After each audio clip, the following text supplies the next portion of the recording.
Oke pemirsa, kita akan segera memasuki sesi diskusi kita kali ini. Kita tahu kemarin ya, ada berbagai safari politik maraton dilakukan oleh Anies Baswedan. Ketua Umum gitu Partai ya. Nasdem, Ketua Majelis Kehormatan, ya, dan juga Majelis Suro. Nah, itu dia PKS. Ketiga elit partai dari koalisi sudah disambangi. Ini artinya apa? Apakah kemudian nama cawapres Anies Baswedan juga sudah dikantongi dan siap untuk diumumkan segera?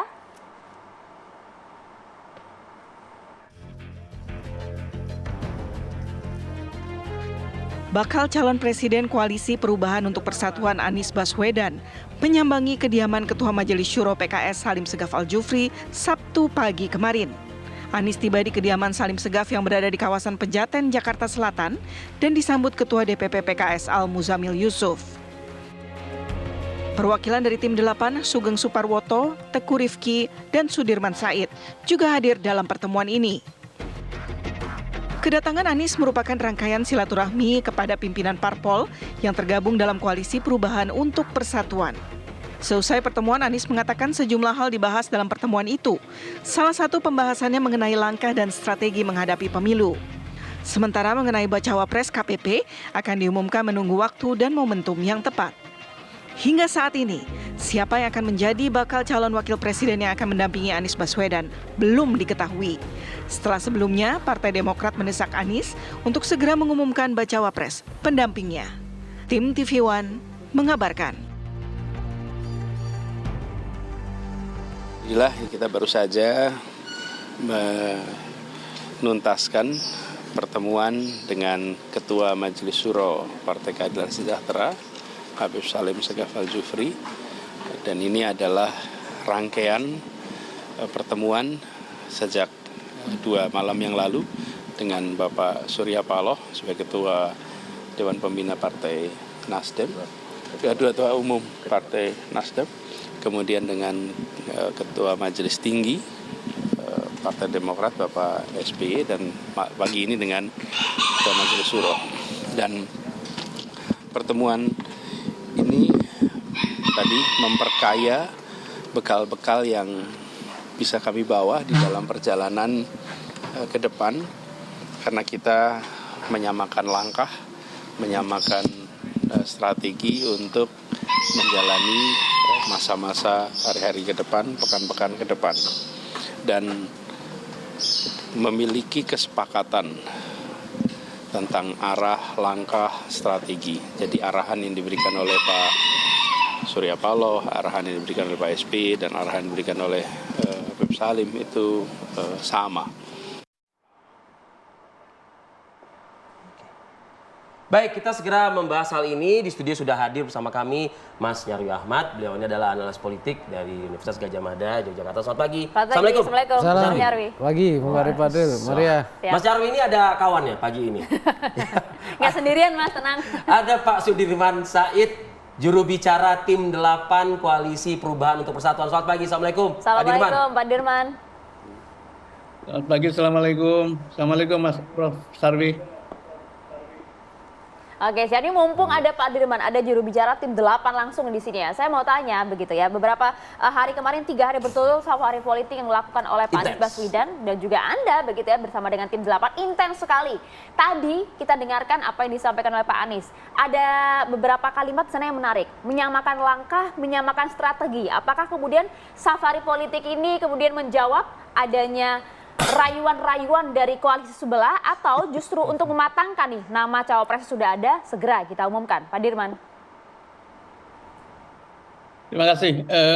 Jadi tadi dinyatakan oleh Pak Anies bahwa itu satu rangkaian pertemuan tingkat tinggi antara calon presiden didampingi oleh tim 8 dengan seluruh dari 3 pimpinan tertinggi partai politik anggota koalisi. Dimulai dengan ketemu dengan Pak Surya Paloh sebagai Ketua Umum Nasdem, tapi juga beliau sekaligus Ketua Dewan Pertimbangan Partai Nasdem. Kemudian diikuti besoknya dengan Ketua Majelis Tinggi Partai Demokrat, Pak SBY. Kemudian ditutup dengan pertemuan dengan Ketua Majelis Syuro PKS.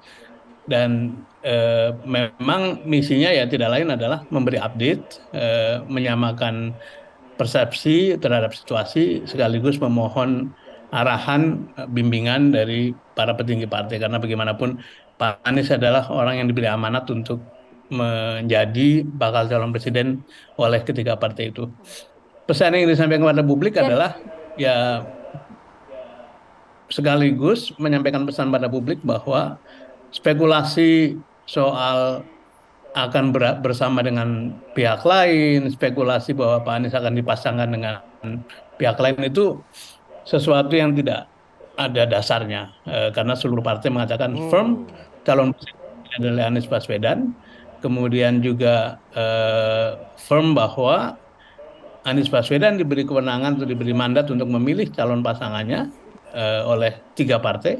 Kemudian kita sekarang sudah sampai pada tahap membicarakan langkah-langkah ke depan, bukan lagi membicarakan soal siapa cawapresnya, jadi apa tidak, itu sudah melewati semua. Jadi itu yang terjadi pada hari-hari terakhir ini.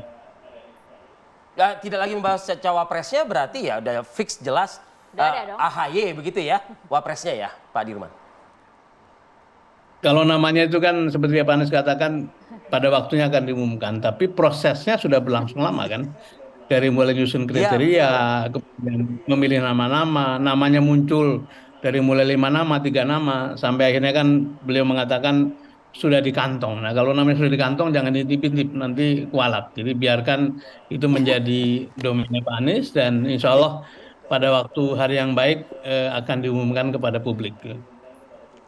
Saya ingin ke Mas Nyarwi, tapi sekali lagi saya tekankan sekali lagi Pak Dirman, sesulit apa sih menyebut nama AHY sebagai cawapres Anies Baswedan? Gitu loh. Kenapa harus disimpan-simpan dulu gitu? Sebetulnya bukan sulit menyebut siapapun ya, tapi lebih kepada memang inilah kesepakatan di antara 3 partai.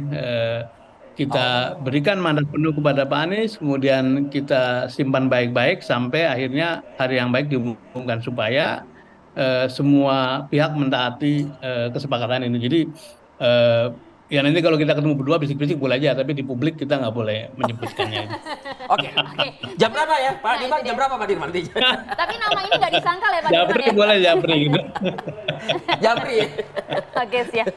Piye iki Mas Nyarwi? Aku ujung nanya ke Mas Nyarwi ini jadi ini. Iya, ini pertanyaan yang sering ditanyakan tapi selalu nggak ketemu jawabannya. Nggak, pakai diksi saya tadi. Sesulit apa sih menyebut AHY? Mendeklar, memproklamirkan AHY. Kalau Mas Nyarwi nggak apa-apa, soalnya kalau tim 8 takut kualat. Oh iya betul. Tapi begini Bung Ariefadil Maria, ini juga ada 2 ya paling nggak gini. Namanya koalisi atau blok pengusung itu juga fluktuatif loh. Ya artinya pasti terus gitu ya. Oh iya. Walaupun tadi katanya wah, kita udah lewat gitu ya. Iya betul. Tapi ibaratnya kan, mau menggabungkan koalisi lagi, koalisi baru itu. Iya, tapi itu masih dasarnya ya, gitu. masih sebelum nanti diusung KPU ya di KPU secara resmi, dokumen resmi. Betul. Nah itu belum kita katakan selesai. Artinya masih terus saja kan gitu. Semua bisa terjadi. Iya dong kan gitu, dan kejutan-kejutan juga bisa. Nah yang kedua, termasuk juga merayu-rayu Demokrat dan PKS gitu. Nah itu yang kita dengar kemarin kan katanya begitu. Nah termasuk ya ada kemungkinan juga pengen rayuan-rayuan misalnya.